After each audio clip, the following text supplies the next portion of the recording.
Chères Ronéennes, chers Ronéens, si l'année 2022 commence comme l'année 2021 avait commencé, et comme elle s'est achevée, dans un climat de grande tension épidémique, je me réjouis que la crise sanitaire nous ait accordé le répit nécessaire pour que la ville de Rosny-sous-Bois ait pu offrir des événements de qualité pour célébrer les fêtes de fin d'année. À l'inverse, c'est avec tristesse que j'ai dû, pour la seconde année consécutive, annuler la traditionnelle cérémonie des vœux.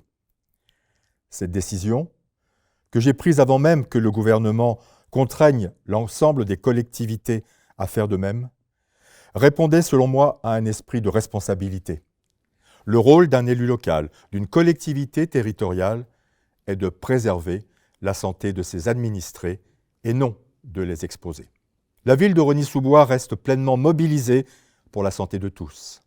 C'est ainsi que nous avons prolongé l'existence de notre centre de vaccination qui devait fermer ses portes le 31 décembre dernier. Avec ses 5000 doses par semaine, il est le premier de Seine-Saint-Denis et a été mis à l'honneur la semaine dernière avec la visite du Premier ministre.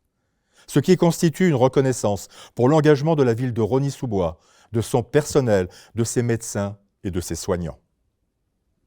D'autre part, pour faire face aux besoins grandissants de tests, j'ai décidé, en collaboration avec les pharmaciens de notre ville, de procéder à l'ouverture d'un centre de dépistage dans chaque quartier. S'il est important pour moi de faciliter le quotidien des Ronéens face à la crise sanitaire, il ne faut pas pour autant oublier les engagements de notre municipalité pour les Ronéens. Nos priorités pour 2022 sont toujours celles pour lesquelles vous nous avez fait confiance en 2020.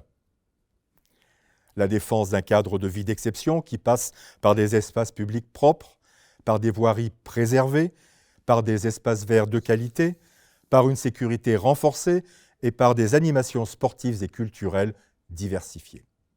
La promotion d'un cadre scolaire préservé qui passe par des infrastructures nouvelles ou rénovées, par des activités périscolaires qualitatives, accessibles à tous.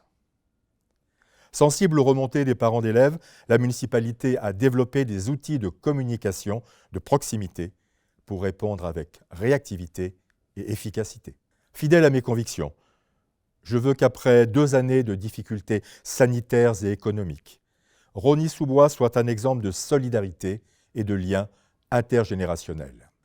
En ces temps troublés, je souhaite construire des ponts, là où trop souvent se creusent des fossés. Chères Ronéennes, chers Ronéens, je veux avant tout vous souhaiter à toutes et tous une excellente année 2022. Qu'elle soit pour vous une année pleine de réussite et de succès. Qu'elle soit aussi celle d'un retour à une vie plus normale et plus sereine. Alors, très bonne année à vous toutes et tous.